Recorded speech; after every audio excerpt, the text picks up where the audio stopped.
My name is Cassandra Blackwood, and at 26 years old, I have built a life defined by precision, logic, and the uncompromising architecture of high-level code. As a lead software architect at Vanguard Tech in Austin, Texas, I am paid $145 an hour to solve complex problems and foresee system failures before they occur.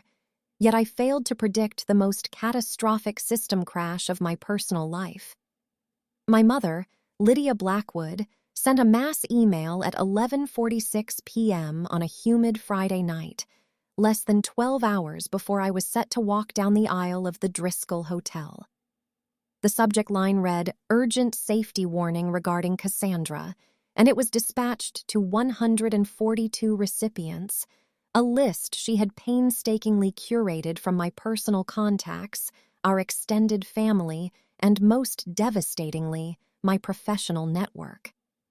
The message was a clinical execution of my character, stating that I was suffering from a manic episode, lacked the capacity to make legal decisions, and that my fiancé, Marcus, was nothing more than a scavenger hunting for the $500,000 life insurance payout left by my late father. She ended the email with a chilling plea for everyone to boycott the ceremony for my own safety. I was sitting in the corner suite of the Driscoll, an $8,500 a week historical luxury, staring at the screen of my 2023 16-inch MacBook Pro M2 Max. The blue light of the screen illuminated the trail of notifications that began to scream across my desktop like digital shrapnel. My CEO, Julian Vane, was on that list. My primary investors were on that list. Every person I had ever tried to prove my competence to had just been told I was a mental liability and a victim of a predatory scam. This was the final move in a lifelong game of control that Lydia had been playing since the day my father died. For years, she had maintained a narrative that I was fragile, that my success was a fluke of luck rather than the result of 80-hour work weeks and a relentless dedication to my craft. She couldn't handle the fact that I was stepping into a new life where she wasn't the administrator of my emotions or my bank account. The wedding itself was a masterpiece of my own design, a $42,600 investment in a future she wasn't allowed to dictate.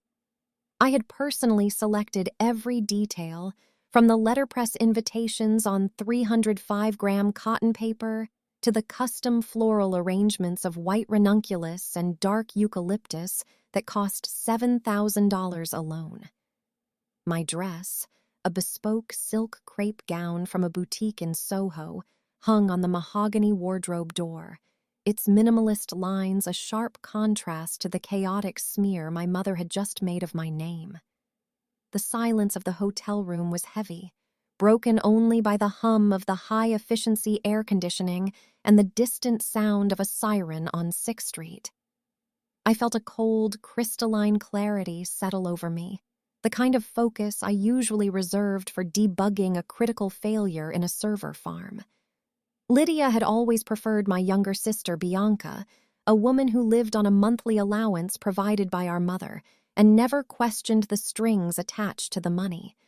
Bianca was the golden child because she was malleable, whereas I was the defect because I demanded autonomy. To Lydia, my independence was a personal insult, a bug in the code of her perfect family unit. She had spent the last 6 months attempting to undermine Marcus, a man who worked as a civil engineer for the city, earning a respectable $89,000 a year and possessing a temperament as steady as the foundations he designed. He didn't need my father's insurance money, which was locked in a high-yield savings account at Charles Schwab, earning 4.85% interest and earmarked for our first home in the Tarrytown neighborhood. But facts never mattered to Lydia when a lie could serve as a leash. She wanted me back in her house in Highland Park, back under her thumb where she could manage my medications and my meals and my soul. As I sat there, the weight of the injustice felt like a physical pressure against my ribs. I thought about the thousands of hours I had spent at my desk, The $300 therapy sessions I had paid for to unlearn her voice in my head, and the way she had smiled at the rehearsal dinner just hours earlier while holding a glass of $40 Veuve Clicquot. She had been planning this strike while clinking glasses with my future mother-in-law. I stood up and walked to the window, looking out at the Austin skyline. The frost on my champagne glass was melting, leaving a ring on the antique wood table. I didn't cry because tears are a waste of hydration and focus. Instead, I began to map out the counteroffensive. If she wanted to play the role of the concerned mother protecting a broken daughter, I would give her a masterclass in transparency. She had used a blunt instrument, an email sent in the dead of night, hoping the confusion would keep people away. She underestimated the speed of my network and the sheer audacity of her own betrayal. My phone buzzed on the nightstand, a text from Marcus. He had seen the email. Everyone had seen it. The digital footprint of her malice was now permanent, archived on servers across the country. I reached for the glass of water, my hand steady, and took a sip of the room-temperature Evian. The metallic taste of adrenaline was sharp on the back of my tongue. I looked at the guest list on my laptop, the 142 names she thought she could manipulate with a few paragraphs of slander. I saw my colleagues, my mentors, and my friends. I saw the people who knew the real Cassandra Blackwood, the woman who had built a career on logic and late nights. Lydia's mistake was thinking I was still the little girl who would hide in the closet when she screamed. She didn't realize that I had grown up to become the architect of my own reality. She had spent decades building a prison of perceived inadequacy around me, but she had used cheap materials and outdated logic. The email wasn't just a sabotage, it was a declaration of war, and I was better armed than she could ever imagine. I had the logs, I had the receipts, and I had the truth. The cost of the wedding was no longer just about a celebration of love. It was now the price of a public exorcism. Every dollar of that $42,600 was an investment in a moment where she would finally lose her grip. I looked at the clock on the wall, a vintage piece that ticked with a rhythmic, mechanical certainty. It was 12:15 a.m. The wedding was in 11 hours and 45 minutes. Most people would have spent those hours in a state of collapse, calling relatives and begging for understanding. I spent them drafting the most important script of my life. I walked over to the vanity and looked at my reflection in the gilded mirror. My skin was pale, my dark eyes sharp and alert. I didn't look like a woman having a manic episode. I looked like a woman who was about to execute a perfect piece of code that would delete a virus from her life forever. Lydia thought she was the one holding the remote, but she had forgotten that I was the one who designed the system. The email she sent was a desperate attempt to maintain a status quo that had already been dismantled by my own success. I thought about my father, a man who had worked 30 years in insurance, a man who had loved me but was too quiet to stop my mother's noise. He would have been horrified by this display. He would have hated that his hard-earned legacy was being used as a weapon against his eldest daughter. But he had left me more than just money. He had left me the resolve to protect what was mine. As the night deepened, the hotel grew quieter, but my mind was a hum of activity. I began to categorize the recipients of her email. There were the bystanders, the family members who lived for drama and would show up just to see the wreckage. There were the allies, like my maid of honor, Sarah, who had already sent me 3 texts asking if I needed her to go to my mother's house and handle things personally. And then there were the stakeholders, the people at Vanguard Tech whose opinions actually affected my livelihood. To them, I would owe a different kind of explanation, one that demonstrated my stability and her obsession. I could smell the faint scent of lavender from the pillow mist the housekeeping staff had left during turn-down service. It was supposed to be a night of rest and anticipation, the eve of a new chapter. Instead, it was a night of strategic planning. I thought about the $145 an hour I billed and realized that my time was too valuable to spend on mourning a relationship that had been dead for a decade. Lydia had turned my wedding into a funeral, but it wasn't going to be mine. I moved back to my laptop and opened a new terminal window. I started typing, not an email, but a plan. I would use the very platform she used to spread her lies to reveal the absolute, unvarnished reality of her behavior. I had recordings of her phone calls from the previous month where she had threatened to ruin me if I didn't give her access to the Schwab account. I had emails from her to the caterers trying to cancel the order for the lobster bisque and the prime rib, claiming I had lost my job. I had a digital trail of her madness that was far more documented than the fictional mania she attributed to me. The hyper-realism of the situation was almost beautiful in its cruelty. The exact brand of my shoes, the Jimmy Choo Saida pumps with the crystal-embellished ankle strap, sat in their box, $3,000 of shimmering defiance. The black silk tie Marcus would wear was draped over a chair. Everything was in its place except for the peace of mind that a mother is supposed to provide. I checked the time again. 1:30 a.m. My name is Cassandra Blackwood, and I am not a broken doll. I am the lead software architect of my own life, and the system is about to go live.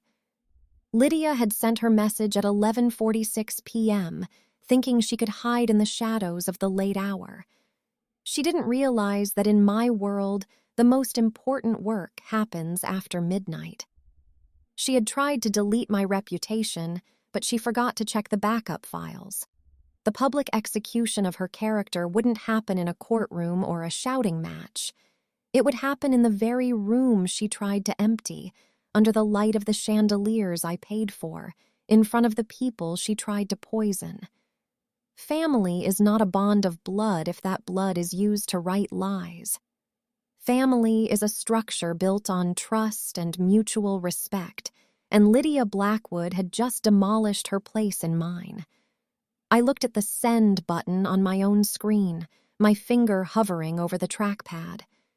This wasn't just about a wedding anymore. This was about the cost of freedom. This was about the $42,600 I spent to prove that I didn't need her, and the 5 years of my father's life insurance that would ensure I never would. The story was moving toward its climax, and I was the one holding the pen. Every detail, from the model of my car to the balance in my bank account, was a testament to the fact that I was in control. And by the time the sun rose over the Austin skyline, everyone would know it. The contrast between the way Lydia treated me and the way she worshipped my brother Julian was a physical slap in the face that I felt in my marrow every time we were in the same room. Julian is 30 years old, 4 years my senior, and he has spent the better part of his adult life operating as a high-functioning alcoholic whose primary talent is surviving the wreckage he leaves behind. Over the last decade, he has managed to total 3 different vehicles, the most recent being a 2022 Alpine White BMW 5 Series with Mocha Dakota leather upholstery that had a sticker price of $54,750. I remember the day he drove it through the front window of a local pharmacy on West 6th Street. The sound of the glass shattering was apparently less painful to my mother than the thought of her golden son facing a single consequence for his actions. Lydia didn't scream or lecture him when the police called. Instead, she reached into her high-yield savings account and paid for the entire car in a single wire transfer before the insurance company could even process the claim, ensuring that Julian's pristine image remained untouched by the stain of a totaled luxury sedan. She saw his addiction not as a failing, but as a tragic burden borne by a sensitive soul, a narrative she crafted to justify the hundreds of thousands of dollars she poured into his lifestyle.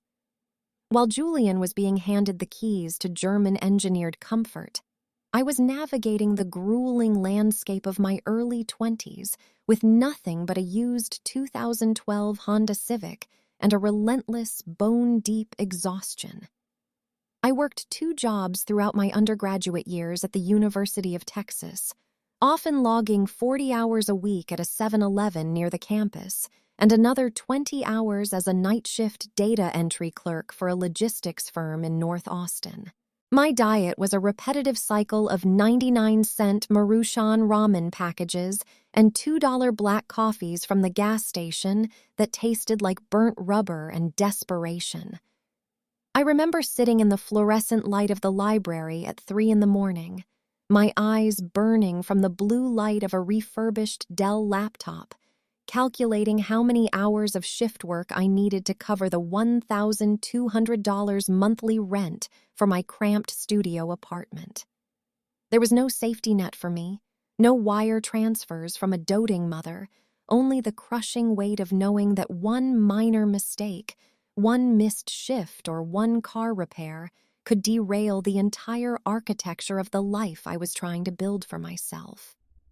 The disparity in her financial support was not just about the large sums, but the calculated, petty cruelty of the smaller ones. When I was 16, I developed a persistent respiratory infection that required a visit to an internal medicine specialist at St. David's North Austin Medical Center. The copay for that visit was exactly $15.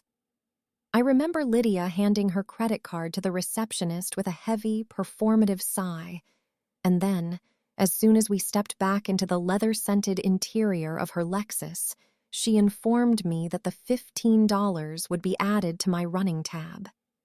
She kept a literal ledger in a yellow Mead folder, a meticulous record of every cent she spent on my basic survival after the age of 14.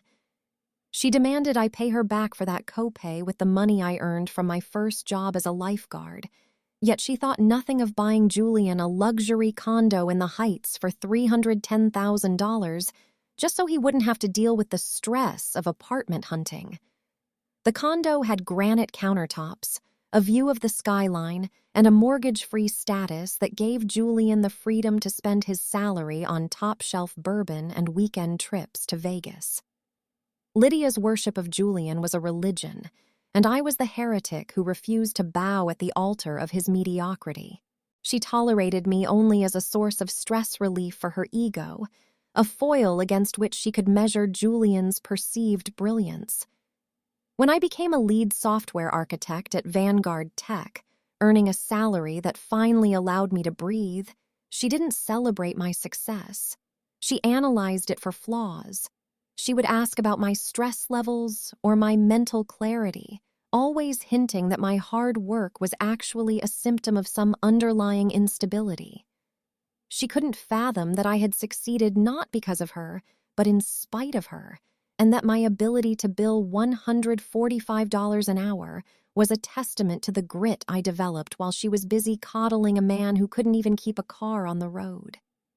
The email she sent to my colleagues and wedding guests was the culmination of this dynamic, a desperate attempt to reframe my competence as a crisis so she could once again step in as the savior she pretended to be for Julian. The psychological toll of this contrast was like a low-frequency hum that never stopped, a constant reminder that my value in her eyes was transactional at best and non-existent at worst.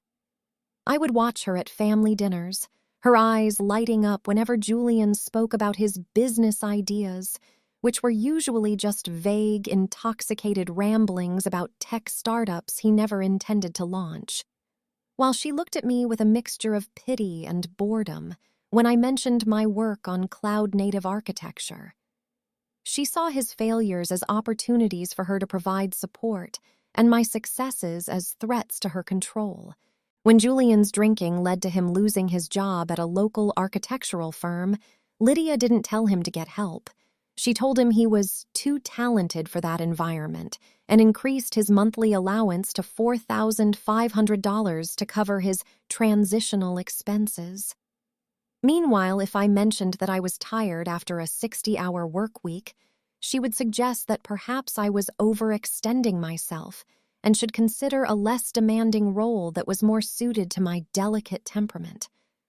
The $42,600 I spent on my wedding was a declaration of independence from this hierarchy of worth. Every dollar was earned through my own labor, every contract signed with my own pen, and every decision made without her input. I chose the Driscoll Hotel because its historic grandeur and uncompromising quality mirrored the life I had carved out for myself. I wanted a wedding that was as structurally sound as the code I wrote, a celebration that would stand as a monument to the fact that I no longer needed her yellow folder or her conditional approval. But Lydia couldn't allow that monument to stand. By sending that email at 11:46 p.m., she was trying to prove that no matter how much money I earned or how many servers I managed, I was still the 16-year-old girl who owed her $15 for a doctor's visit. She wanted to pull me back into the shadow of Julian's spectacular failures, to make me a manic victim so she could regain the authority she lost when I stopped being afraid of her. The sheer audacity of her sabotaging my career by emailing my CEO, Julian Vane, was a move so calculated it made my blood run cold. She knew that in the high-stakes world of software architecture, reputation is the most valuable currency. By suggesting that I was clinically manic, she wasn't just trying to stop a wedding, she was trying to liquidate my assets and my future. She wanted to ensure that if I didn't marry Marcus, I would have nowhere to go but back to her house in Highland Park, back to the room where I used to hide from her judgment. She didn't realize that the woman who survived on 99-cent ramen and $2 coffee had a nervous system made of steel. She didn't realize that my years of navigating her gaslighting had turned me into an expert at identifying and neutralizing threats. Julian might be her golden son, but I was the one who knew how to build a world that couldn't be broken by a single email. As I sat in the dark of the hotel suite, the glow of my MacBook Pro M2 Max reflected in the polished mahogany of the desk, I realized that the time for quiet endurance was over. The contrast she had spent years cultivating was about to be laid bare for everyone to see. I wasn't going to just defend myself. I was going to architect a response that would dismantle the narrative she had spent 3 decades constructing. I thought about the $310,000 condo, the $54,750 BMW, and the $15 copay, and I felt a sense of clarity that was almost surgical. Lydia thought she was the administrator of my life, but she had forgotten that administrators can be revoked and systems can be overwritten. The public execution of her character wouldn't be a tragedy. It would be a necessary update to a corrupted system. Every person on that 142 recipient list was about to receive a lesson in the difference between a mother's love and a mother's obsession. And for the first time in 26 years, I was the one who was going to set the price. The betrayal hit with the precision of a surgical strike at exactly 7:15 a.m. on the morning of my wedding day, as I stepped out of a black 2024 Cadillac Escalade and into the shadow of St. Jude's Cathedral. The air in Austin was already thick with humidity, but inside the stone walls of the cathedral, the atmosphere was glacial and suffocating. I walked through the heavy oak doors expecting to find the frantic, joyful energy of a wedding morning, but instead, I was met with a silence so profound it felt like a physical weight pressing against my eardrums. As I moved toward the altar, the first thing I saw was my 7-year-old flower girl, Chloe, sitting on the bottom step of a mahogany pew, her eyes rimmed with red and her small hands clutching a basket of expensive white rose petals as she sobbed quietly. The pews, a vast expanse of polished wood and plush crimson velvet designed to accommodate 300 people, were a graveyard of empty space, a hollow monument to the social execution my mother had carried out while I slept. I pulled my phone from my silk robe pocket to find a deluge of digital notifications that confirmed the carnage. Out of the 142 guests I had invited, 110 had sent last-minute cancellations in the last 6 hours, their RSVPs flipping from yes to no, like a row of falling dominoes in the wake of Lydia's midnight email. The sensory details of the scene were hyper-realistic and nauseating, dominated by the heavy, cloying scent of $5,000 worth of Casablanca lilies and the unmistakable sharp trail of my mother's Chanel No. 5 perfume. I followed the scent to the narthex, and there she was, standing under the vaulted Gothic arches like a queen presiding over a ruin. Lydia was wearing a $3,500 white corded lace gown from Oscar de la Renta, a garment so aggressively bridal that it was a direct and violent violation of every known rule of wedding etiquette. She wasn't just there to attend, she was there to replace me. She was leaning in close to Father Miller, her voice a practiced, theatrical tremolo as she whispered loud enough for the echoing chamber to carry her words, telling him that I was not stable enough to say I do, and that the ceremony needed to be transitioned into a family intervention for my own safety. The smirk on her face was microscopic, a tiny upturn of her surgically tightened lips that only someone who had spent 26 years studying her malice could detect. She looked at me not with the concern she was performing for the priest, but with the triumphant satisfaction of a general who had successfully burned her enemy's supply lines. I stood there in my bespoke silk crepe gown, feeling the weight of the $42,600 investment I had made in this day, and I realized that every empty seat was a testament to how effectively she had weaponized the fear of mental illness. My CEO was gone, my primary investors had vanished, and the professional reputation I had spent 80-hour weeks building as a lead software architect at Vanguard Tech was currently being picked apart by the vultures of gossip she had unleashed. The sheer scale of the abandonment was breathtaking. The silence of the cathedral was broken only by the distant hum of a floor polisher and the muffled sobs of a child who didn't understand why the party was canceled. I looked at the white lace of her dress, the exact shade of my own, and I saw the ultimate expression of her narcissism. She wanted the world to see her as the tragic, long-suffering mother of a broken daughter, a martyr in designer lace who was brave enough to stop a wedding to save a soul. It was a masterpiece of gaslighting, choreographed down to the last floral arrangement, designed to leave me isolated and humiliated in the very place I was supposed to be celebrated. The financial reality of the sabotage was staggering as I looked at the empty pews. I had paid $3,000 for the cathedral rental, $7,000 for the floral installations that were now scenting an empty room, and $15,000 as a non-refundable deposit to the caterers who were currently preparing a 5-course meal for people who would never arrive.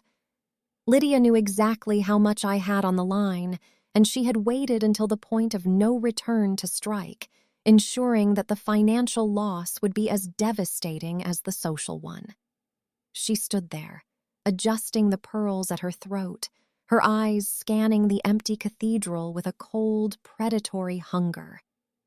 She wasn't looking for guests. She was looking for signs of my collapse. She expected me to scream, to cry, to provide the very evidence of instability she had promised Father Miller. She wanted a scene that would justify her email and solidify her control over my narrative for the next decade. But as I watched her, I felt the cold, analytical focus of a software architect take over. I began to treat the situation like a critical system failure. My mother was the malicious code that had bypassed the firewalls of my personal life, and the empty pews were the resulting data loss. The silence in the cathedral wasn't a void. It was a space I could reconfigure. I didn't approach her with anger. I didn't even acknowledge the white dress that screamed of her desperation to be the center of attention. Instead, I checked the time on my Cartier tank watch, 7:22 a.m. I had exactly 3 hours and 38 minutes before the scheduled start of the ceremony.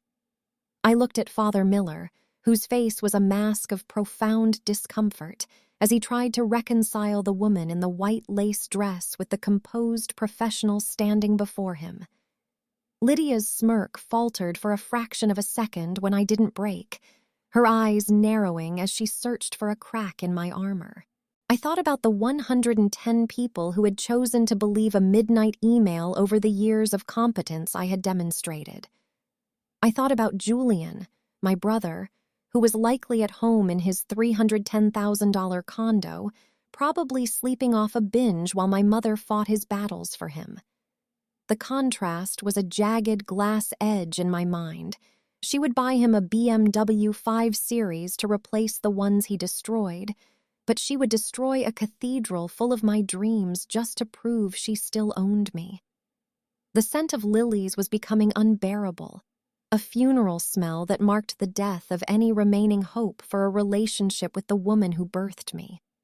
Every detail of the narthex, from the dust motes dancing in the stained glass light to the specific texture of the lace on her sleeves, was burned into my memory with a hyper-realistic clarity that made the betrayal feel like a physical sensation in my chest.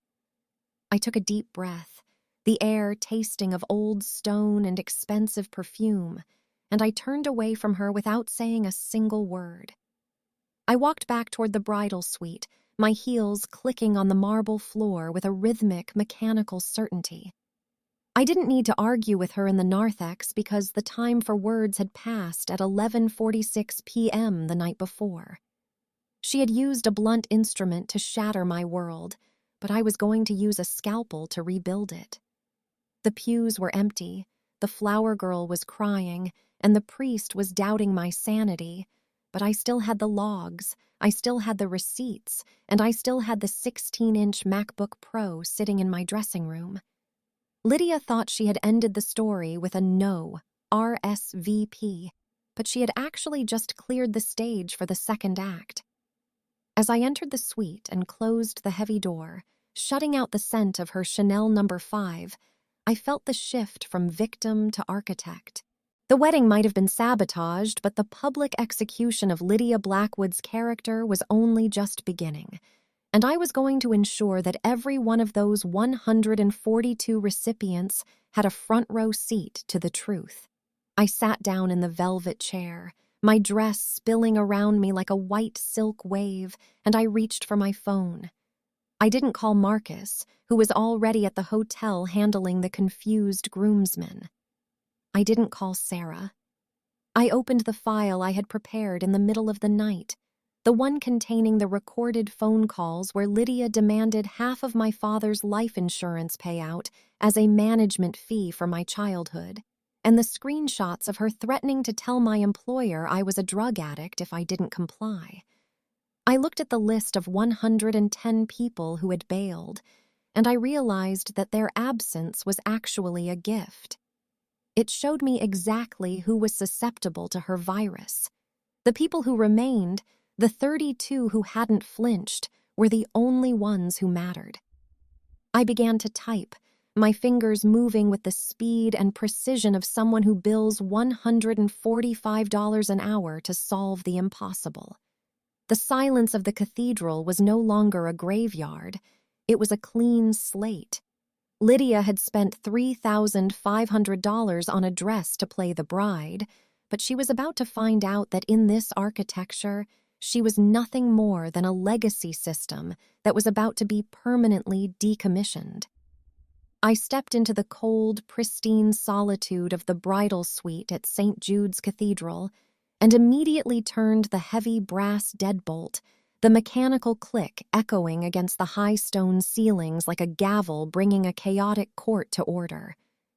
For exactly 15 minutes, I allowed the world outside that door to cease to exist, ignoring the muffled sound of the organist practicing a somber processional and the distant, shrill voice of my mother still performing her tragedy in the narthex. There were no tears, for I had long ago realized that moisture on my cheeks was a luxury I couldn't afford in the face of Lydia's calculated warfare.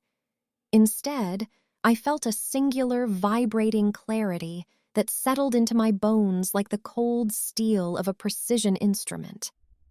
I didn't sit on the plush, velvet-covered chaise longue that the cathedral staff had staged for perfect bridal photos, but instead pulled a simple white wooden stool from IKEA, the kind that cost $15 and felt honest in its utilitarian rigidity, into the center of the room. Sitting there, I looked at the sheer contrast of my reality, staring at the $4,000 Vera Wang gown that draped over the mahogany wardrobe, its layers of delicate tulle and hand-stitched lace, looking like a ghost of the woman my mother wanted the world to believe I was. My gaze shifted to my left hand, where the $12,000 emerald ring sat, a deep, mossy green stone held in a vintage-inspired platinum setting that caught the morning light filtering through the stained glass. Elias, my fiancé, a man whose steady heart and unwavering ethics were the antithesis of everything the Blackwood name had come to represent, had saved every spare cent of his civil engineer salary for 2 years to purchase that ring. He had skipped lunches, worked overtime on bridge inspections in the sweltering Texas heat, and driven his aging 2015 Toyota Tacoma long after the air conditioning had failed, all to give me a symbol of a future that wasn't transactional. Seeing that ring against the backdrop of my mother's betrayal made the injustice feel sharp and jagged, a physical pain that I neutralized by reaching for my iPhone 15 Pro Max in its sleek titanium case. I didn't open my messages to check the mounting cancellations from the 110 guests who had abandoned me. Instead, I navigated with practiced thumb movements to my cloud storage and tapped on a folder I had labeled Nuclear, a digital vault containing 4.2 gigabytes of the raw, unvarnished truth of Lydia Blackwood's life. As I scrolled through the contents, the hyper-realistic weight of my mother's malice became a series of files, each one a nail in the coffin of the reputation she so desperately tried to protect. I opened a subfolder of bank statements from 2016, the year I turned 18, which clearly showed the systematic drainage of my childhood savings account, a fund my father had started for my education that had grown to $22,450. The records showed a series of wire transfers, all initiated by Lydia, moving the money into her own personal brokerage account at Morgan Stanley to cover a liquidity issue she never explained, effectively stealing my autonomy before I had even finished high school. I sat on that cheap IKEA stool and felt the ghost of the girl who had to work 2 jobs and eat gas station ramen while her mother used stolen tuition money to buy designer handbags and maintain the facade of Highland Park wealth. The folder didn't stop there. It contained a recording from October 14, 2023, a time-stamped audio file where Lydia could be heard praising my brother Julian for his discretion regarding his 3rd DUI. The audio was chillingly clear, capturing the clink of ice in a glass as she told Julian that she had already paid $15,000 to a specific defense attorney to ensure the police report was buried and the charges were reduced to a mere mechanical failure citation. This was the same brother she championed as the golden child, the man she bought a $54,000 BMW for while I was paying her back for a $15 copay. The folder was a museum of her hypocrisy, containing screenshots of emails where she mocked my mental fragility to her bridge club friends while simultaneously asking me to help her navigate her online banking because she couldn't trust the automated systems. I realized in that moment that love was not the currency that would settle the debt of this day. The only currency that carried any value in the cathedral was the absolute, undeniable truth. Lydia had used a midnight email to frame me as a manic liability, but I was holding 4.2 gigabytes of evidence that proved she was the one whose character was a crumbling structure of lies and theft. The air in the bridal suite smelled of the expensive lavender spray they used to calm nervous brides. But I didn't feel nervous. I felt like a programmer who had finally isolated a virus that had been corrupting the system for 26 years. I looked at the Vera Wang dress again, its ivory silk glowing in the dim light, and I realized that my mother's attempt to turn my wedding into a funeral for my reputation was the greatest tactical error she had ever made. She had provided me with the perfect high-profile stage for her own exposure, assuming that my fragility would keep me silent and submissive in the face of her white lace-clad dominance.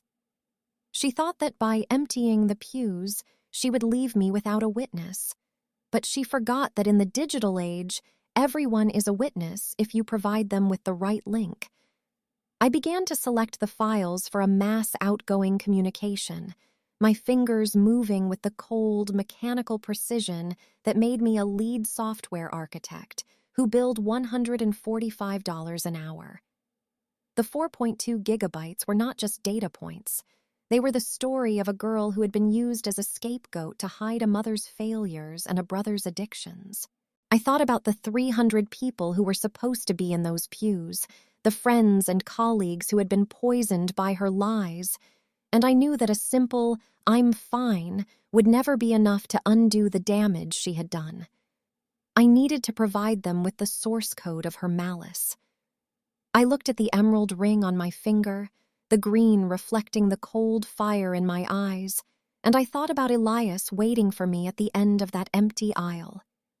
He deserved a wife who wasn't shadowed by a mother's fabricated narrative, and I deserved a life where I wasn't constantly paying for crimes I didn't commit.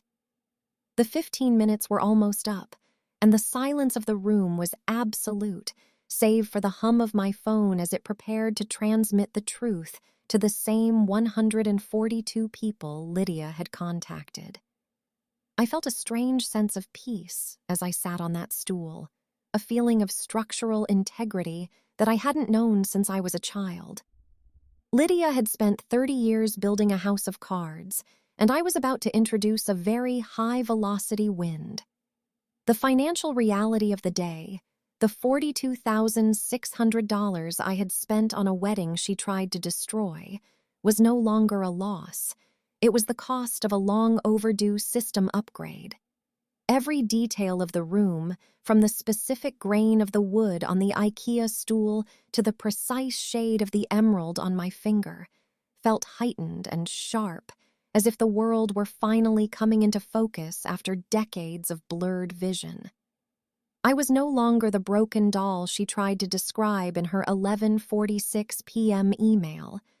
I was the architect of her downfall, and the blueprint was already being uploaded to the cloud. Truth is a heavy thing, but it is also the only foundation that can support a life built on merit rather than manipulation. I stood up from the stool, the silk of my dress rustling like a warning, and I didn't look in the mirror to check my makeup because my face wasn't the part of me that was on trial today. I walked back toward the door, my hand on the brass lock, and I took one last deep breath of the lavender-scented air. Outside that door, Lydia was likely adjusting her $3,500 white dress and preparing to offer comfort to the few guests who had shown up, playing the role of the grieving mother to perfection. She had no idea that the nuclear folder was already in flight, a digital payload that would arrive in the inboxes of our entire social and professional circle before I even reached the altar. The pews might be empty, but the evidence would be everywhere, and by the time I said "I do" to Elias, the world would know exactly who the scavenger really was. My mother wanted a public execution of my character, but she was the one who had walked onto the gallows, and I was simply the one pulling the lever. The contrast between the IKEA stool and the Vera Wang dress was the perfect metaphor for my life. A combination of the humble, hard-working roots I had cultivated and the high-level success I had achieved despite her. She could never understand the value of that $15 stool because she only saw the price tags on things, never the cost of the soul required to earn them. As the lock clicked open, I felt the shift in power like a surge of electricity through a newly completed circuit.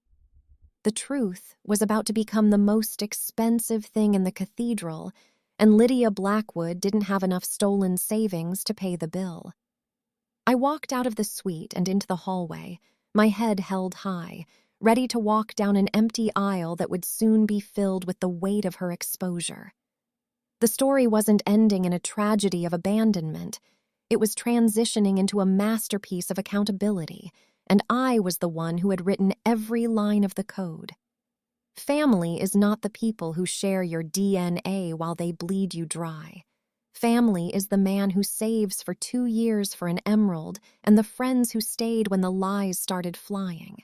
I was leaving the Blackwood legacy behind in that bridal suite, along with the IKEA stool and the lavender scent, and I was stepping into a reality where the truth was the only thing that could never be deleted. As I rounded the corner toward the narthex, I saw her, a vision in white lace, smiling at the priest with a look of practiced concern. She saw me and her smile widened, a predator seeing its prey cornered. She had no idea that her world had already ended at 11:46 p.m., not because of her email, but because it was the last time she would ever be able to control the narrative of Cassandra Blackwood. The 4.2 gigabytes were delivered. The system was live, and I was finally, irrevocably, free. The time for passive defense had ended the moment I saw the empty pews, and so I activated the contingency plan I had been constructing in the shadows for months, calling in my arsenal. I was not reaching out to the aunts who had already blocked my number or the cousins who were currently dissecting my supposed mania in a group chat. Instead, I reached out to the people who understood the mechanics of a real street fight. I made a silent, purposeful walk toward the back exit of St. Jude's Cathedral, my $4,000 Vera Wang gown trailing behind me like a battle flag across the cold, gray pavement of the alleyway. Waiting there was a fleet of 6 midnight black 2024 Harley-Davidson Road Glide Special motorcycles, their chrome engines gleaming under the harsh Texas sun, manned by the local Black Sheep Motorcycle Club. These men were not the hoodlums my mother would have labeled them. They were a brotherhood of veterans and mechanics who had been my security detail since I started receiving anonymous, threatening letters 3 months ago that bore the distinct, flowery scent of Lydia's stationery. Standing beside them was a man named Miller, a private investigator from a boutique firm in downtown Austin, whom I had placed on a $5,000 retainer the moment I noticed Lydia whispering to my wedding caterers during our final tasting. Miller was a man who seemed to exist in a permanent state of grayscale, wearing a rumpled charcoal suit and smelling of menthol cigarettes and the dry, dusty scent of old paper. He didn't offer me a sympathetic smile or a platitude about the sanctity of the day. He simply reached into the interior of his jacket and handed me a thick manila envelope that felt heavy with the weight of consequence. As I opened it, the wind whipped through the alley, carrying the smell of exhaust and asphalt. But my hands remained steady as I pulled out the primary document, a notarized confession from Dr. Alistair Thorne. Thorne was a disgraced practitioner operating out of a strip mall clinic on the outskirts of San Antonio, and according to the documents Miller had painstakingly gathered, Lydia had paid him exactly $5,000 in cash to draft a fraudulent mental health evaluation. This fake evaluation, which claimed I was a danger to myself and lacked the legal capacity to enter into a marriage contract, had been the foundational evidence for the 11:46 p.m. email she had broadcast to my entire world. Seeing the signature on that document was like seeing the source code of a devastating virus. It was the proof that my mother hadn't just made a mistake, but had engaged in a criminal conspiracy to kidnap my future. I stood in that alleyway, flanked by the low, guttural rumble of the motorcycles and the sharp, clinical presence of the investigator, and I felt a sense of power that Lydia's world of country clubs and white lace could never understand. Miller leaned against the brick wall of the cathedral and informed me that his team had also tracked the origin of the wire transfers Lydia used to pay the bribe, tracing them back to the same Schwab account where she had been siphoning my father's life insurance money. The irony was a jagged blade. She was using my father's legacy to pay for the destruction of his eldest daughter's happiness, all while pretending to be the guardian of my well-being. The motorcycle club leader, a man named Jax, whose leather vest was worn soft by years of road travel, nodded to me, his silent presence a promise that no matter how many guests had fled, I would not be walking into that church alone or unprotected. This was my arsenal, not the blood relatives who had folded at the first sign of trouble, but the professionals and the outcasts who valued truth over optics and loyalty over lies. The financial breakdown of my counterintelligence operation had been steep, costing me nearly $15,000 over the last 8 weeks. But as I looked at the notarized confession, I realized it was the best investment I had ever made in my own survival. Every hour I billed at $145 at Vanguard Tech had been leading to this moment, providing me with the capital to buy the truth when my own mother was selling a lie.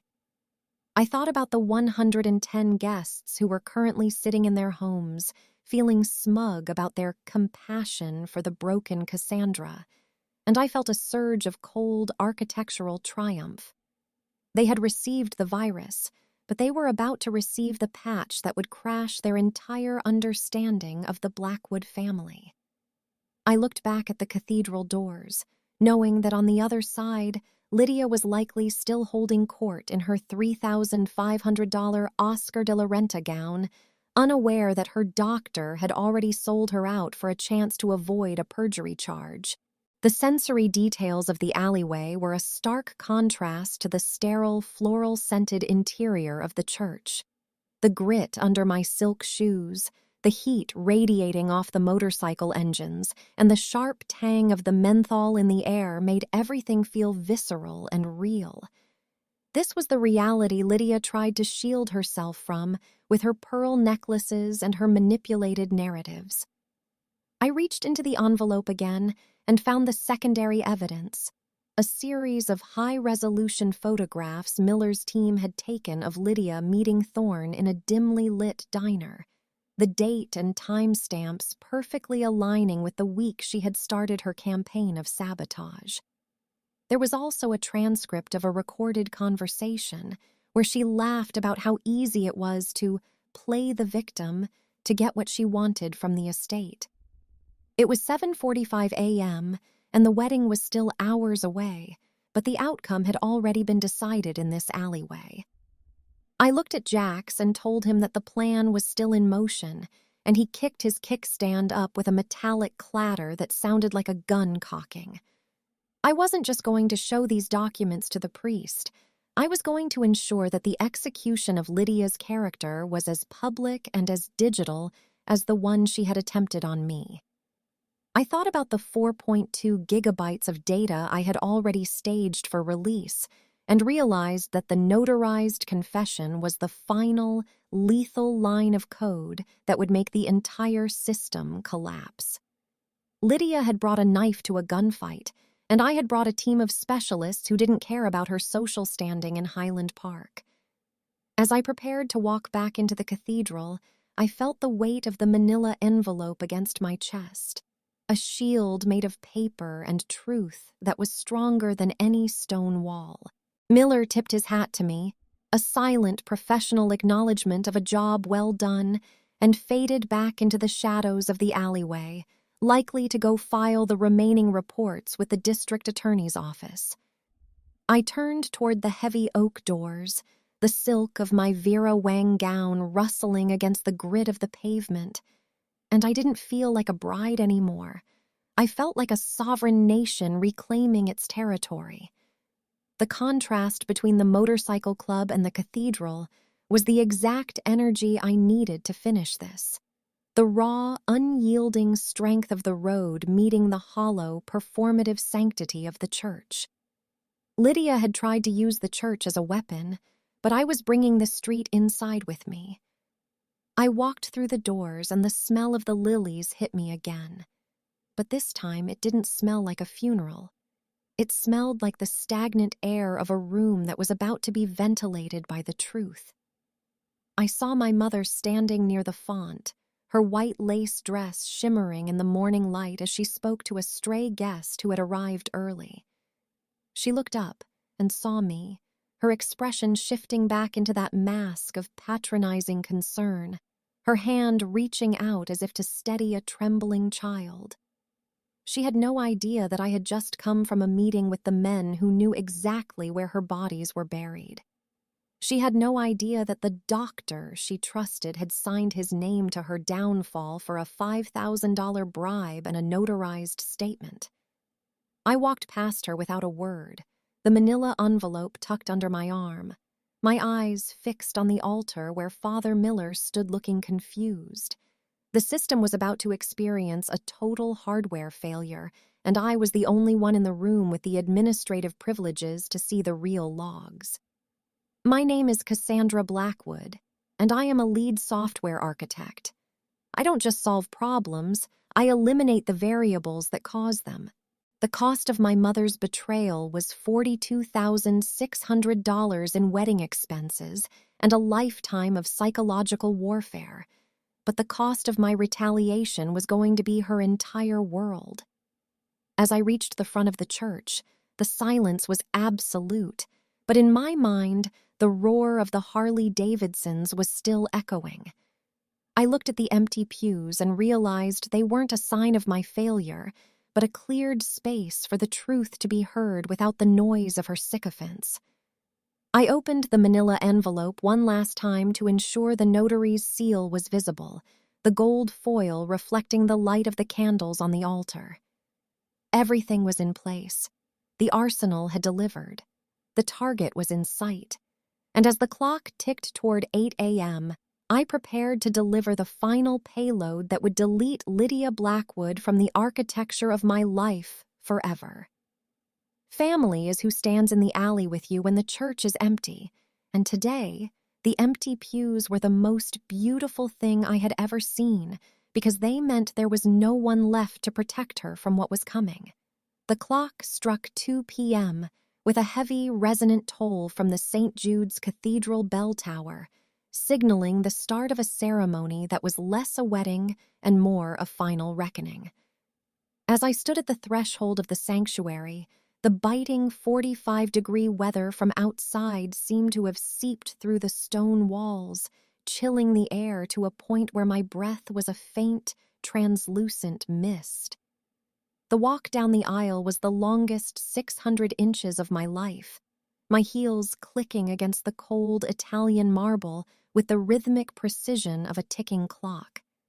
The 32 remaining guests, the loyal few who had ignored the 11:46 p.m. digital poison my mother had disseminated, sat in a stunned, cavernous silence that made every rustle of my $4,000 Vera Wang silk crepe gown sound like a thunderclap. The vast expanse of the 300-seat cathedral, with its empty velvet pews and towering Gothic arches, felt like an echoing vacuum. But I kept my eyes fixed forward, refusing to acknowledge the graveyard of social connections Lydia had created. My mother sat in the very front row, a vision of calculated grief in her $3,500 white Oscar de la Renta lace dress, clutching a vintage Chantilly lace handkerchief to her eyes as if she were a grieving widow rather than the architect of this architectural disaster. I reached the altar and took Elias's hands, feeling the heat of his skin against my own ice-cold fingers.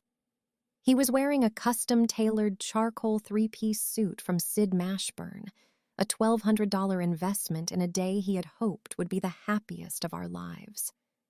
I could see the strain in his jaw, his knuckles white and trembling slightly as he held me, his eyes searching mine for any sign of the mania my mother had so convincingly described to our entire social circle.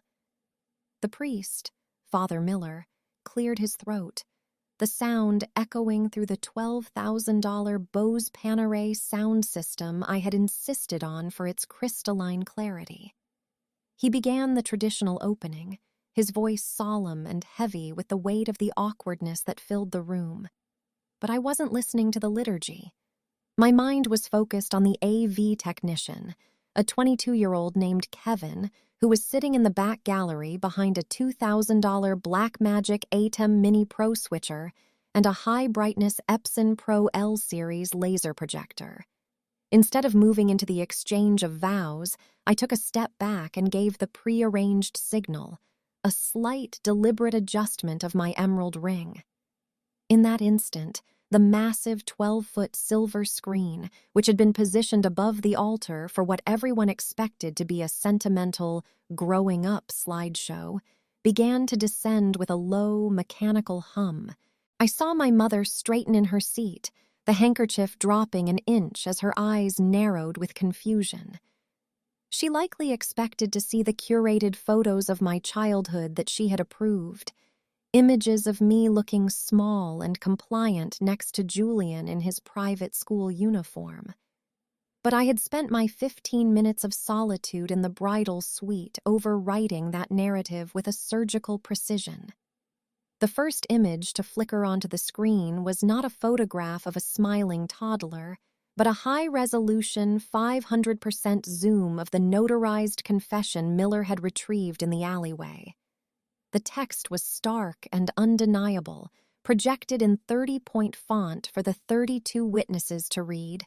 I, Dr. Alistair Thorne, admit to receiving a payment of $5,000 in cash from Lydia Blackwood on March 14th to produce a fraudulent medical evaluation for Cassandra Blackwood. A collective gasp rippled through the pews, a sharp intake of air that sounded like a vacuum seal breaking. I watched my mother's face in the peripheral of the projector's blue light. The blood drained from her features so quickly it looked like a special effect, her surgically tightened skin turning a sallow, sickly gray. I didn't stop there. I nodded again, and the next slide transitioned with a crisp digital wipe. It was a side-by-side comparison of bank statements from 2016, showing the $22,450 balance of my father's education fund for me, followed by a wire transfer receipt for that exact amount into Lydia's personal Morgan Stanley account, labeled simply as MISC expenses. The silence in the cathedral was no longer stunned. It was predatory. The 32 guests, including my maid of honor Sarah, and a few colleagues from Vanguard Tech who had risked their reputations to show up, began to murmur, their heads turning between the screen and the woman in the white lace dress who was now physically shrinking into her seat. I felt Elias's grip on my hand tighten, but this time it wasn't out of fear for my sanity. It was the solid, grounding support of a man who finally saw the full scope of the war I had been fighting. I didn't say a word, allowing the data to speak for itself. As a lead software architect, I knew that the best way to handle a system-wide corruption was to display the logs in a public forum where they could no longer be deleted or denied. The next slide appeared, A screenshot of an email Lydia had sent to Julian, my brother, just 3 weeks ago. "Don't worry about the BMW," the text read on the 12-foot screen. "I'll use the dividends from Cassandra's Schwab account to cover the deductible. She doesn't need that money for a house. She needs to learn who really holds the purse strings." The contrast was a jagged glass edge that sliced through the remaining shreds of Lydia's dignity.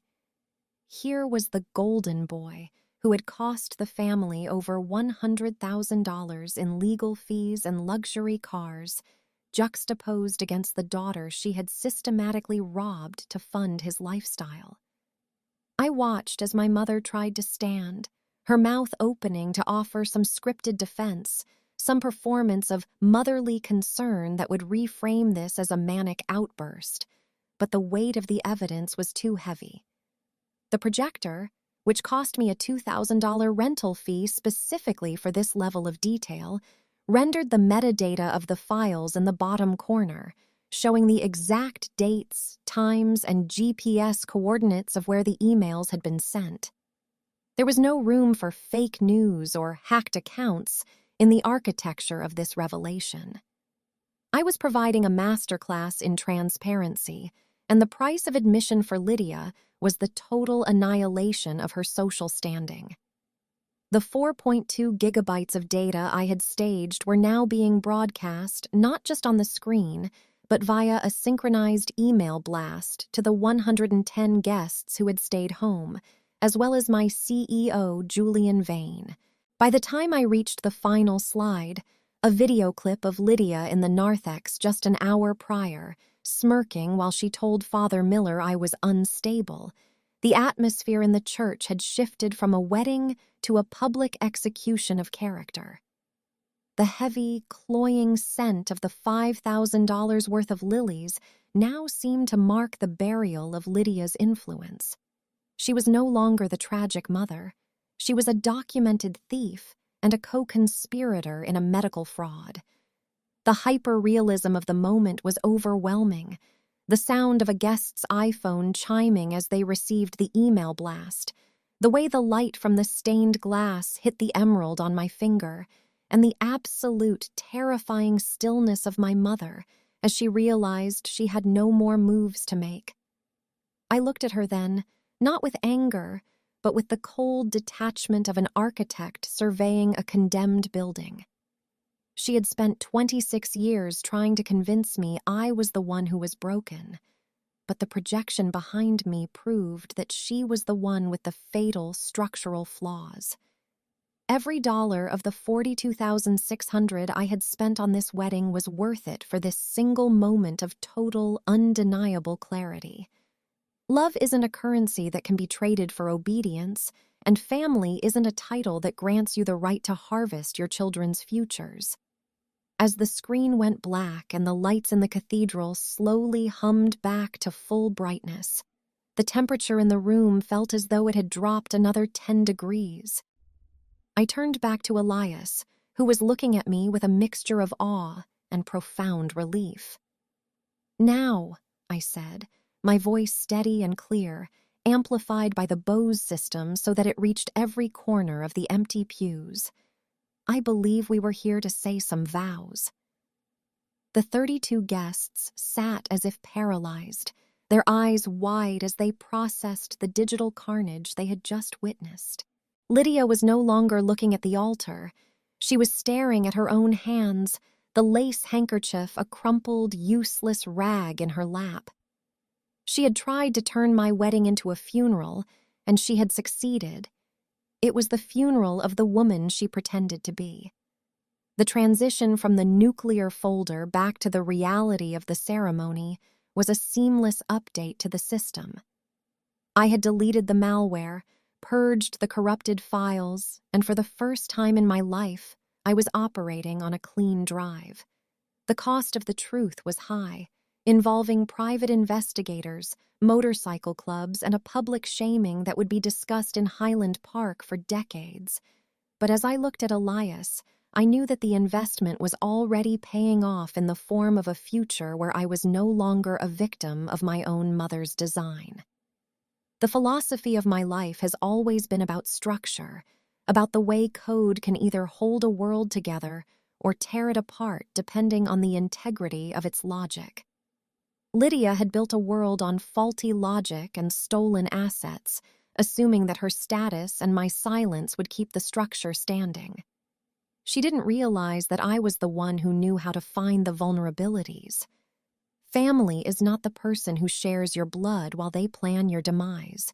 Family is the man who saves for 2 years to buy you a green stone, and the 32 people who sat in a 45-degree church because they knew your name was worth more than a midnight email. As Father Miller, visibly shaken but realizing the truth had been served, stepped forward to continue, the weight of the past 26 years finally lifted. The pews might have been empty of the 110 people who failed the test, but the room was full of something far more valuable than guests. It was full of the truth. And in the architecture of a life well lived, the truth is the only foundation that never cracks. The clock struck exactly 2:12 p.m.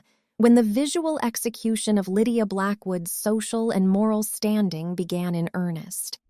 A moment I had engineered with the same meticulous attention to detail I applied to a mission-critical software deployment at Vanguard Tech.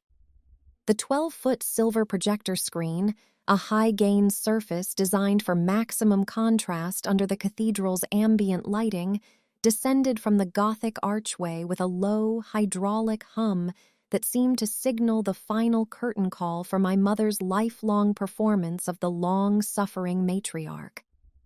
The first slide flickered to life, rendered in crystal-clear high definition by the Epson laser projector, displaying a digital scan of a Chase Sapphire bank transfer for exactly $5,000 from the account of Lydia Blackwood to a Dr. Samuel Aris.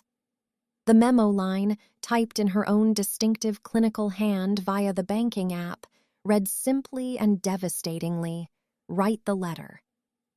The crowd of 32 guests erupted in a collective, sharp intake of breath that echoed through the vast, cold emptiness of St. Jude's Cathedral. And the silence that followed was punctured only by the metallic clang of a silver-embossed wedding program hitting the marble floor as someone's hand lost its grip in sheer shock. I stood at the altar, my hand resting firmly on the polished mahogany of the lectern, watching the light from the screen reflect off the $3,500 white Oscar de la Renta lace dress my mother wore as she sat in the front row, now frozen like a statue in a graveyard of her own making. The second slide was not an image, but an audio-visual payload, a recording captured by a high-sensitivity parabolic microphone Miller had placed near her terrace at 3:14 a.m. the previous night, just hours after her mass email had been dispatched. The sound system, which I had calibrated to ensure every syllable reached the back pews, broadcast her voice, sharp and laced with a terrifying wine-induced levity as she laughed into her phone about how she had finally broken the bitch. The recording caught the clink of a glass against a ring, likely her own 3-carat diamond, and the sound of her exhaling a long, satisfied plume of smoke. The hyper-realism of her voice, stripped of its public-facing softness and revealed in its raw, predatory triumph, caused a physical shift in the room as the guests realized the woman they thought they knew was a fabrication built on malice.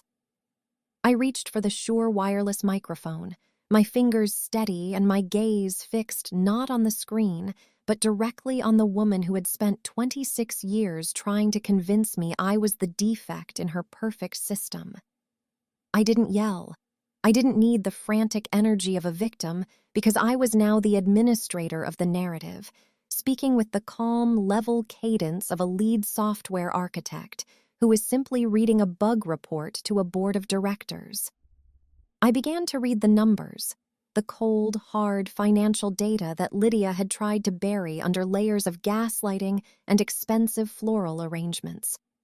I informed the assembly that while my mother was telling them I was the erratic one, the one too manic to be trusted with my own life or marriage. She had actually spent exactly $84,622 of my late father's life insurance inheritance on Julian's revolving door of legal fees. I detailed the specific costs: $22,000 for the bail bonds from his second DUI in Travis County, $15,000 for the private defense attorney who specialized in expunging records for the wealthy, and $47,000 for the secret settlements paid to the owners of the properties he had destroyed with his various luxury vehicles.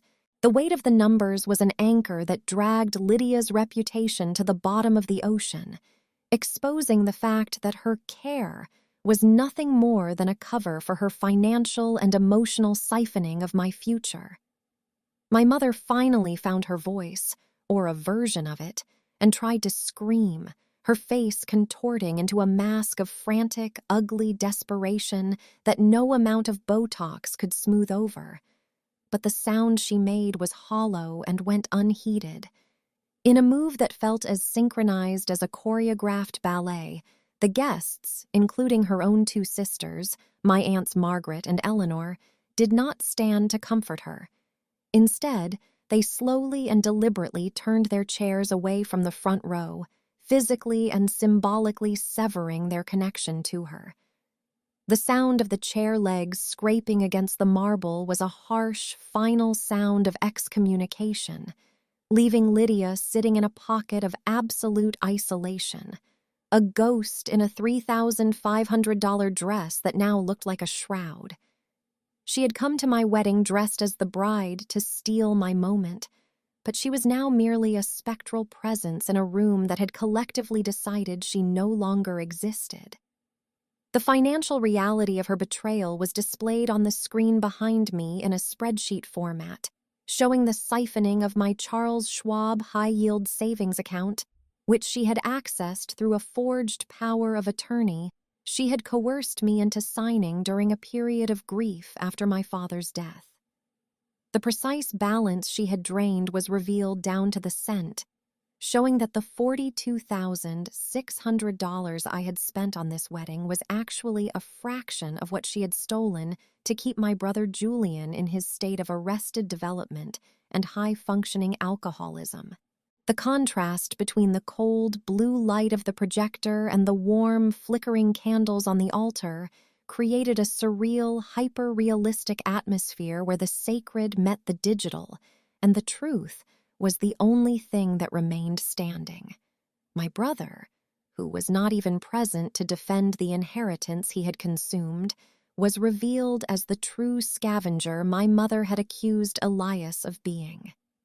I watched the flickering light of the projector play across the empty pews that were meant for the 110 guests who had stayed home, and I realized that they too were currently receiving this same data on their personal devices, a simultaneous broadcast of her downfall. Lydia tried to stand, her hands trembling so violently that the lace handkerchief fell to the floor, landing in a puddle of melted ice from a nearby floral arrangement. She looked around the cathedral, searching for one pair of eyes that would offer her a shred of the pity she had traded on for decades, but she found only the cold, unyielding backs of her family and the professional, disgusted stares of my colleagues. The scent of the $5,000 worth of Casablanca lilies, which had earlier smelled of a funeral, now felt like the sharp, clean air of a high-altitude peak after a storm has passed. I was no longer the broken daughter, and she was no longer the protective mother. The masks had been burned away by the 45-degree wind outside and the incandescent heat of the truth inside. I continued to speak into the microphone, my voice amplified to a level that made the very air in the cathedral vibrate with the weight of her accountability. I spoke about the $15 internal medicine copay she had demanded I pay back while she was wire transferring $54,000 for Julian's BMW. I spoke about the years of being told I was fragile so that she could maintain control over the purse strings of my father's legacy. I saw Father Miller at the edge of the altar, his hands clasped over his vestments, his face a portrait of profound realization as he looked from the notarized confession on the screen to the trembling woman in the front row. The execution was complete. The system had been purged of the malicious code, and the backup files of my integrity were now the only version of the story that would ever be told. Lydia's sisters, the women who had grown up with her and stood by her through every curated tragedy, were the last to turn their backs. And when they did, the sound of their silence was louder than her attempted screams. They knew the numbers I was reading were real because they had seen the receipts in the eyes of their own children who had been compared to the golden Julian for years. The financial execution was total, but the social execution was even more devastating. By the time I finished reading the final line of the inheritance audit, the room was so quiet you could hear the hum of the cooling fans on the Epson projector. My mother sat alone in the center of the front row, the white lace of her dress reflecting the word guilty that I hadn't even needed to type onto the screen. It was written in the very atmosphere of the church. The 45-degree weather outside seemed to have finally penetrated the sanctuary, but I felt a warmth radiating from Elias as he stepped closer to me, his hand moving from the lectern to the small of my back. He was the only person in the room who had known the full weight of the nuclear folder before it was opened, and his presence was the final piece of the architecture that held me upright. I looked down at the emerald ring he had worked 2 years to buy me, its green depths a symbol of a life built on merit and honest labor.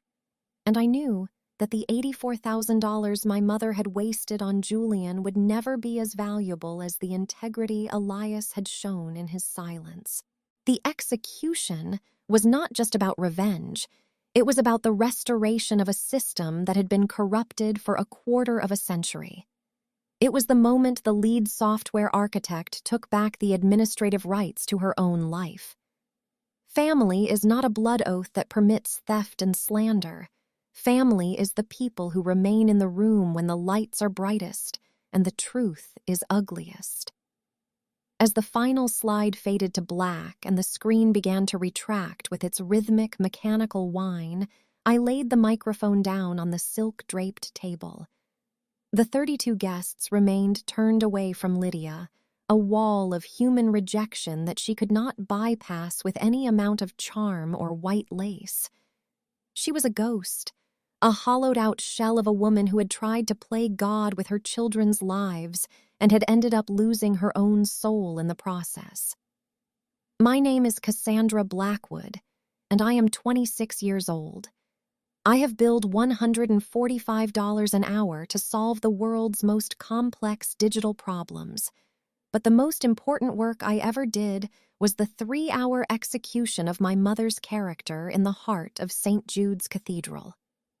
The ceremony was not over, but the reign of Lydia Blackwood was, and as I looked into Elias's eyes, I saw the beginning of a life where the numbers finally added up to something beautiful. The aftermath of the ceremony was a sequence of events that unfolded with the cold, mechanical efficiency of a system-wide purge, ensuring that the architecture of Lydia Blackwood's influence was not just dismantled, but utterly erased from the foundation of my life. As the final notes of the processional echoed through the stone vaults of St. Jude's Cathedral, the social reality had already shifted irreversibly, leaving my mother to navigate a landscape of her own wreckage. She attempted to make a dignified exit, clutching the silk skirts of her $3,500 white lace dress. But as she reached the cathedral parking lot, where the temperature had dropped to a biting 43 degrees, she was met not by a sympathizer, but by a process server Miller had coordinated with. Before she could even reach the door of her silver 2023 Lexus LS, she was served with a formal defamation lawsuit seeking $500,000 in damages, a figure meticulously calculated to cover the wedding costs, the damage to my professional billing potential at Vanguard Tech, and the emotional distress caused by her fraudulent medical claims. The look on her face as she clutched the legal papers against the backdrop of the cold Texas sky was one of profound, uncomprehending shock, the realization finally dawning that her daughter, the lead software architect she treated like a broken doll, had built a legal cage she could not charm her way out of. The financial collapse of her empire followed with a swiftness that was almost surgical, as the data I had broadcast to the 142 recipients did not just reach friends and family, but also the key investors and trustees of our extended family's private trust. By 5 p.m. that afternoon, while Elias and I were sharing a quiet, private toast with our remaining 32 guests at a local bistro, the trustees had already initiated an emergency freeze on all accounts associated with Lydia's management. Julian, the golden son who had spent his 30 years coasting on the siphoned inheritance of our father, found his world spiraling into an immediate vacuum. His monthly allowance was terminated, his credit cards were flagged for unauthorized use of trust dividends, and the $310,000 condo in the Heights suddenly became a liability he had no means to maintain. The investors, many of whom were old guard professionals who valued the very integrity Lydia had mocked, saw the evidence of the $5,000 bribe to Dr. Samuel Aris and the $84,000 in hidden legal fees for Julian's DUIs, and they moved to permanently remove her as a fiduciary. The contrast was absolute. While I was finally stepping into the light of a self-made future, my mother and brother were left to face the cold reality of their own insolvency, their names now synonymous with fraud rather than status. In the weeks that followed, the transition to my new life was marked by a sense of structural integrity I had never known. As Elias and I moved into our new home, a 3-bedroom colonial in the Terrytown neighborhood that I purchased with the proceeds of my own career and the protected remains of my father's legacy. The house was not just a residence, but a fortress of my own design, equipped with a $12,000 reinforced security system that included 4K thermal imaging cameras, biometric entry points, and a dedicated server room where I could manage the firewalls of my digital and physical existence. I spent hours walking through the rooms, the scent of fresh white oak flooring and high-end Benjamin Moore paint replacing the cloying funeral smell of my mother's Casablanca lilies. Every corner of the home was a testament to a life built on merit. The kitchen featured a sub-zero refrigerator and wolf range that I paid for with the bonuses I earned while Lydia was telling people I was manic, and the library was filled with the technical volumes and architectural blueprints of a woman who knew exactly who she was. The digital boundary I established was perhaps the most satisfying part of the recovery process, as I wrote a custom script that redirected every communication from my mother and brother into a virtual black hole. Lydia's emails, which initially arrived in a frantic, fluctuating stream of apologies, threats, and staged health crises, now bypass my inbox entirely and go straight to a trash folder that is programmed to be automatically and permanently deleted every 24 hours without being read. I no longer have to see the subject lines designed to trigger my guilt, nor do I have to witness the desperate attempts of a narcissist trying to regain administrative access to a system that has been permanently patched. My phone, a titanium iPhone 15 Pro Max, is silent of her noise, and my reputation at Vanguard Tech has not only recovered but strengthened, as my CEO, Julian Vane, personally reached out to commend the unflinching transparency and data-driven approach I took to neutralizing a personal threat. The $42,600 I spent on the wedding was a high price for a public execution of character, but in the long-term audit of my life, it was the most efficient expenditure I have ever authorized. I often think back to that 45-degree day at the cathedral, to the sight of my mother sitting alone in her white lace dress while the people she had tried to manipulate turned their chairs away from her. It was the moment I realized that family is not a bond of blood that permits the siphoning of one's soul, but a structure of mutual respect that must be maintained with honesty and care. My father's life insurance, which Lydia tried to use as a leash, is now safely invested in a diversified portfolio at Charles Schwab, earning a consistent 5.2% yield that will ensure Elias and I can build a legacy based on something other than theft. The emerald on my finger remains a constant reminder of the man who chose to stand by me when the pews were empty, and the $15 IKEA stool I sat on in the bridal suite now sits in my home office. A humble monument to the girl who survived gaslighting and gas station coffee to become the architect of her own freedom. Lydia is now a ghost in her own social circle, a woman whose name is spoken in hushed tones at the country club, not with pity, but with the cautious distance one gives to a documented predator. She reportedly moved out of the Highland Park house and into a much smaller apartment after the trust litigation concluded. Her days of $3,500 dresses and 300-person guest lists replaced by the stark, quiet reality of a woman who traded her daughter's love for a fleeting sense of control. Julian, denied the safety net he had grown accustomed to, was forced to enter a state-funded rehabilitation program after his BMW was repossessed by the bank, a final, hyper-realistic closure to the era of his unaccountability. The contrast between our lives is no longer a slap in the face. It is a finished blueprint, a completed project where the variables have been solved and the errors have been purged from the system. Standing in my new backyard, looking at the way the evening sun hits the brickwork of the colonial, I feel a profound sense of peace that is not the absence of conflict, but the presence of total, unshakable autonomy.